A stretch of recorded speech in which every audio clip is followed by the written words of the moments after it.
Your man Luke looks like he just did a little reaction on his live channel to the funding stuff. I'm a fan of Luke.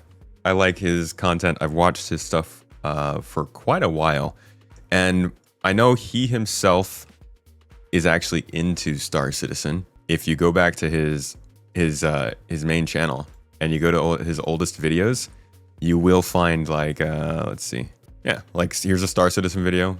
It was his 9th video. I think there's a couple others here. Yeah, there's another Star Citizen video. So he's a longtime fan, and I think he's been following from a distance, which I think a lot of people are in that position that you wouldn't guess. So got to get him on the podcast last year, and it was a really good talk, and just got to get more insight into his view on it. So I'm interested in seeing what he has to say. We just went over the budget ourselves, see what he has to react to it, and maybe tease him a little bit, give him some hate for it. Just got sent over to me over on the Discord. I had somebody share this. It was actually Forged Horizons shared it. As you can see, another one for our local. Yeah, it was one of you here, right? Put this in his Discord. Financial expert Luke, CIG, Star Citizen peeps, officially put out their full 2023 financials that break down income expenditure for the year. Notably here, they did wind up losing money in 2023 rather than gaining, despite still hitting record numbers. And this is, as you can see here, this is this full report. And actually, look, he's up there. It's so funny doing this. Did go through it. It's interesting, even though it's posted May 2nd, it's the financials for 2023. So it's a bit delayed, but there are some interesting tidbits in here that I thought I would touch on kind of quickly, because they have some, initial, like, really good sounding stuff. Like here, income grew again, up 9% to 143 million, with regular sales up 5%, subscriptions up 23%, and other income up 50%. The latter owing to both the acquisition of Turbulent and a change in our operations as we intensified development in the UK. However, our costs also grew considerably, arising from many strategic and tactical decisions that impacted during the last year. Our cost, this is crazy, increased by 26% to $163 million, driven by increased UK-led development, dedication of resources to Bro, Squadron. The comments on this video are going to be so interesting. Hey, it's Star Jump. It's not hard to know. I tried to make a video for this. The comment said the entire project could implode tomorrow, and with it, everyone's money. How this never-ending story got funded almost $1 billion is completely beyond me. It's not. It's so easy to get. It's so easy to get. Why is it so hard to get? People like spaceships, man. 42, acquisition of Turbulent and adding those roughly 200 people to our and overhead to our cost base, and largest CitizenCon ever in LA to showcase improvements. Thus, despite increasing our top line income by $12 million, we delivered a $14 million loss before CapEx and $20 million loss after for the year, using our simple cost accounting basis. And I mean, they go into a lot more detail on all of this, but what's clear is that there was a big shift that happened. Yeah, this should scare you. What's interesting is that it is a very scary graph or chart. Last year, I believe it was, table. Cloud Imperium and RSI, Robert Space Industries, the guys behind Star Citizen, they announced that they were switching it up. They were actually moving a lot of managers around. They were restructuring. They were doing a ton of things that just seemed surprising, because typically they've been kind of slow and steady wins the race. They've been really slow on progress. I mean, again, the first fundraising thing for Star Citizen was back in 2012. It's been 13 years and the game is still not done yet. It's way bigger than it was initially expected to be, but it's still in the works. And since then, they've raised over $800 million, okay? $800 million through their funding stats page, okay? Absolute madness. Crazy amounts of money have been raised for this game. And as they announced here, for their year 2023, as they disclosed here, they're actually losing money at this point, despite raising $800 million. And when they shuffled up a lot of their leadership last year, it was either early this year or late last year, but when they shuffled it up, it was a clear sign that they wanted to make a change. They needed to shift something around. And it seems as though that was done in order to just get the damn thing done. They needed to get Squadron 42 out. They needed to make progress. They needed to actually see this thing through. And it's interesting that it's taken this long for them to finally say, screw it, we just need to figure this out. But as you can see in their work in progress footage from 6 months ago, it does look like they've made a lot of progress on Squadron 42. He's not wrong. We read it in the actual report itself. Not sure if he's going to go over that, but they lay it out for us. Here we go. We made the decision at the start of 2023 that we needed to dedicate and ring fence more resources for our Squadron 42 game in order to get the game to feature complete by the end of the year. Again, a significant step on its roadmap to full commercial release. Hitherto, it was all too easy to divert resources earmarked for Squadron onto Star Citizen to tackle live issues raised by our customers and community stemming from our latest releases, as they like to complain and will not get out of our ears or shut the up about glitches. Sorry, no, that's not. That last part wasn't on there. But they're talking about us. We're the community, asking for them to tackle live issues. And this is them literally saying, hey, we know you like that, but that costs a lot of money. This was at the expense of Squadron's development plan. So, although an expensive commitment, the decision was taken to devote these planned and required resources to Squadron 42 in the interest of making solid progress towards our ultimate goals.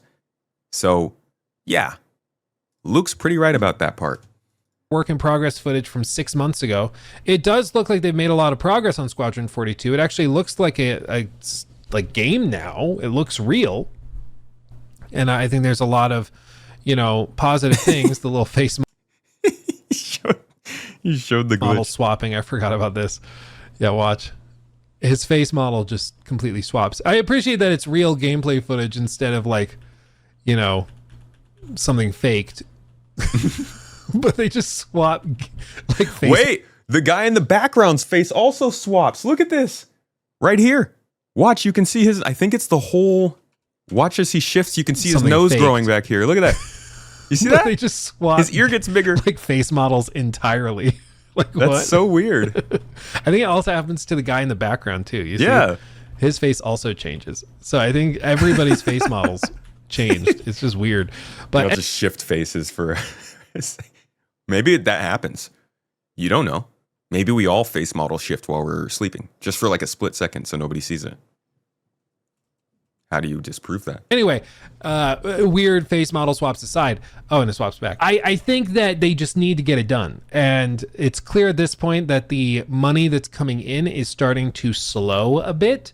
And if they keep their dev team as big as it currently is, if they keep their expenses as high as they currently are, they will start to plummet into bankruptcy very, very quickly.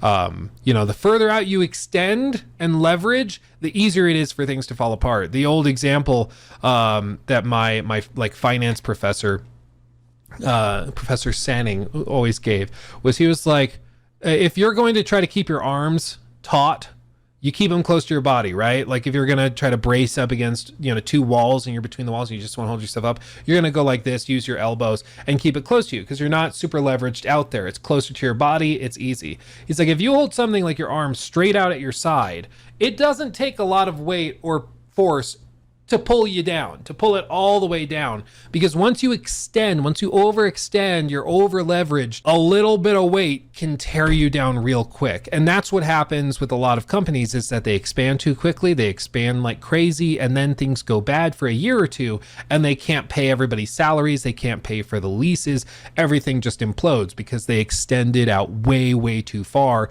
and they became really weak as a result. And I think a similar thing has been happening with CIG and with RSI just in general, with all of the stuff they've been trying to do, is that they've expanded a ton. They've made acquisitions like of Turbulent. They've done a lot of stuff like that. But like in terms of actual revenue sources, it's not significantly changed.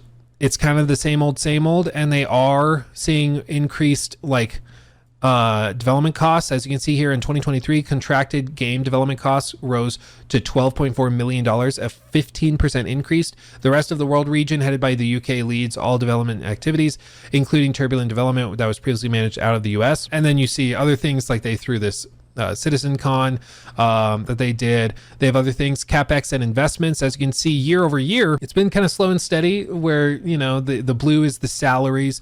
Purple is other dev costs, which is partially like, contract work, or actually the contract is in the blue. So purple is things like, the new team that they hired, some of the reorganizational stuff. But what's interesting to me is the publishing and marketing. I'm confused where they're spending $40 million on marketing and publishing. Like, is that the management of like their websites and stuff? That still seems insane. Because when else have we seen like, I guess, you know what, they're probably I think publishing and marketing, that's where they're putting their CitizenCon costs. I see. Yeah. I see. Okay. Yep. Despite internalizing our turbulent publishing services. But hold on. These were 39, 29, 25, 15, 25, 39, 11, 15. I'm sure CitizenCon bloats that a little bit, but the years that they did not have CitizenCons, I don't really see like a decrease in the rate that they're going up. 15, 25, 29, 39. Would you be able to describe, or even if we went all the way back, 9, 11, 15, 25, 29, 39, which of those years didn't have a CitizenCon? But how much do they break it out there, publishing and marketing? Because I do think I would love to know the actual cost of the server stuff. Is through the ROW from July. The bulk of our publishing and marketing operations continue to be run through the US, which accounted for 65% of the spend in this cost category. It should not be surprising that this spend category is increasing as our game reaches a wider audience, despite, from our perspective, it only just getting out of the prototyping phase. It is essential for us to support our expanding community and customer base while ensuring player engagement in the rich environment we are developing. Therefore, we continue to prioritize investment in our servers, platform, community tools to enhance the Star Citizen experience. So maybe publishing, they're also considering server costs, because they say they mention server costs in the same discussion as all of that. Publishing is basically everything they do as the publisher. So CIG is the studio or the developer, and Robert Space Industries, RSI, is the publisher. Sorry, I realize my camera's been covering it, but maybe that's partially why it is. But yeah, that's a huge chunk of their spend. Like it's $40 million for that. Only $70 million of their annual costs are for salaries paying for employees. So maybe they're putting that in there, like servers. I don't know. You'd think that would be in other dev costs.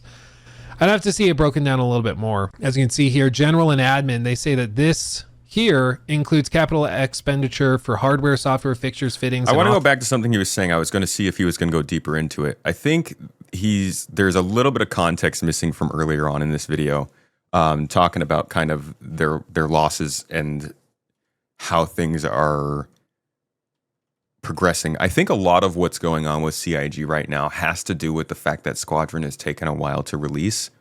Not necessarily that they're reacting and rushing it. More so, I think they set this a deadline similar to this back in like 2019, 2020. I think it was around that time. Maybe 2020 threw them off a little bit, but I do think that they were probably planning like a 4-year plan from that point, just based on like the way that they were doing their investments with companies. But I might be wrong about that. I do think that funding-wise, it's not so much that their money is slowing down, just that their expenditures are rising. And really, in large part, I think that's just because server meshing took a while. So the game could not be in this sort of phase that we're in right now. Imagine if we were able to hit what we are at right now in 2021. Game would have gotten stable. They could have focused more on cosmetics, on linking cosmetics to these events, on building in more of that stuff. Obviously, with base building or with server meshing, they could have focused more on base building. Overall, I think that they just, again, bit off more than they could chew. Had not great expectations set for the community. Server meshing took longer than they wanted, and Squadron took longer than they wanted. And so those things both have led to less revenue generation that they thought, as they were trying to increase their expenditures by hiring more people. So they were scaling up for the company that they wanted to be. They got the new studio, they finished the motion stage, all this stuff, but the game that they were developing did not meet that call at the same time. So they're a little bit behind, I think, on the income generation they wanted. That's kind of my guess. I'm not sure. It's all speculation. Perspective, it only just getting out of the prototyping phase. It is essential for us to support our expanding community and customer base while ensuring player and server really why it is. But yeah, that's a huge chunk of their spend. Like it's 40 million for that. Only 70 million of their annual costs are for salaries paying for employees. So maybe they're putting that in there, like servers. I don't know. You'd think that would be in other dev costs. I'd have to see it broken down a little bit more. As you can see here, general and it would be nice to see that broken down more. Admin, they say that this here includes capital expenditure for hardware, software, fixtures, fittings, and offices. So again, servers, you think that unless they have server infrastructure for like players in a separate category. Either way, it feels it is a lot when compared to their dev salary costs. Feels like maybe I just need to ask a couple clarifying questions. Like, are the servers people are playing on in the publishing category because you're publishing the game through the servers to people? Yeah. Or is that in from what I understand, it includes the servers, it includes the distribution center. So like when they're sending out these patches, it includes that. It includes their internal distribution center. So like they have to be sending dev builds out to the company every time something is going on. From what I'm hearing, that actually costs a lot of resources to do. So all that kind of stuff, I'm pretty sure is included in that publishing segment. Is that in the G&A section? Because that also is very cheap compared to what I would expect it to be. It's just not super clear. Either way, as you see this skyrocket in terms of costs, it's getting exponential. Okay, that's what this is. An exponential increase in spend. But they're not seeing an exponential increase in revenues. They're just not. And that's where they're... Wait. Well, are they? I actually don't know if... Is it on here? So this is income. Yeah, I guess it's not necessarily exponential. It jumps up, but it still has like a linear relationship here. Okay. Running into trouble because if the money they're bringing in is not increasing exponentially, or at least in line with the money that they are spending, that's where they can get into trouble. Because, you know, for a little while it stagnated, and then up here it did pretty well, but it's not growing at the same pace as their spend is growing from 2022 to 23 and going in. And again, it's important to note that this right here is the period in which they wanted server meshing in, engineering in. They wanted Squadron 42 to be releasing around this time. Like, I do think that they definitely were expecting this to be exponential, but what they wanted to do did not happen. Anything less than exponential growth is a failure. Well, if it's exponential in taking money in, it should be giving it out. Into 24 and 25, I'm sure that they are expecting a lot of money to be spent, or at least it will have already been spent by the time they disclose it. So all of this to say, I mean, I think that they just really, really need to get the game out the door, Squadron 42 out the door. And once they do that, that should represent a pretty major influx of cash.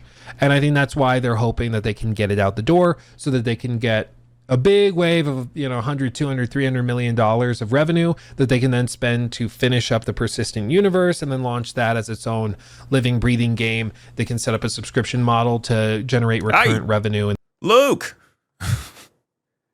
Optional subs, man. And things like that, which they've already played around with. So, you know, all of this to say, it's actually quite simple. They just need Squadron 42 to get out the door and to sell well. Yeah. That's what they need. Yeah. And I think it could, from what I've seen, it looks pretty solid. But I mean, the reason that Star Citizen's a scam, Star Citizen is fake, the reason that's a meme at this point is because people have so little confidence in their ability to deliver a finished product anywhere near the timeline that they set for themselves. And, you know, it's fine when you're raking in the dough through hundreds of millions of dollars of pledges. You can take your time and you can miss deadlines, but eventually you've got to kind of step it up and you've got to deliver on what you need to do, because once the money starts to slow or it's not growing as fast as your expenses are, like playtime's over. We got to figure it out. And I think that's where they're at right now, is they need to get this out the door so that they can get the cash to finish the game and then probably scale down. I mean, I don't think they should have anywhere near the employees that they have based on. All right. Yeah. So I've gone through enough of this video. Please go check the video out yourself. Give it a like, a thumbs up. Honestly, even though we're watching this ourselves, and this is, I'm hoping, introducing some people to Luke, and somebody who I think does fantastic general gaming news and also is going to be covering Star Citizen alongside that as a respected publication alongside the other games he plays. Go check out Luke. Give his content a look. And then nag him to come back on the podcast with me. No, I'm kidding. We got it. We got that hooked up. But this was a little look from him at the budgeting stuff. Honestly, I don't think that this is going to be nearly as interesting a topic for people to react to or cover as the big articles that sometimes come out, which I think they all came out when this first came public, not when this actual CIG published version came out. But I do think it's still good to go through this. It gives us an idea of where they are, and they get to explain some stuff a little bit in more depth than we saw. But it's going to have corporate talk in it. Like, this is still a publication that they're sending out to fans and customers. But I appreciate him going over this. I think he's spot on. They just need to get Squadron out. It needs to be good at this point. And I think that's always been a big part of their plan. Obviously, they wanted Squadron to come out. Not always. Back around, I think, 2019, 2020. I do think that they had a 5-year plan, and they fell short of that, as, you know, it's CIG. But they did get to the server meshing. They did make it happen, and now we can see the game improving as we were kind of expecting it would start to. It's here and there. It's hit or miss. There's still definitely plenty of persistent problems, but I think they're now heading in the direction that they wanted to be a few years ago. And hopefully it works out for them with Squadron. Either way, thanks for publishing this, Luke. Thanks everybody for watching.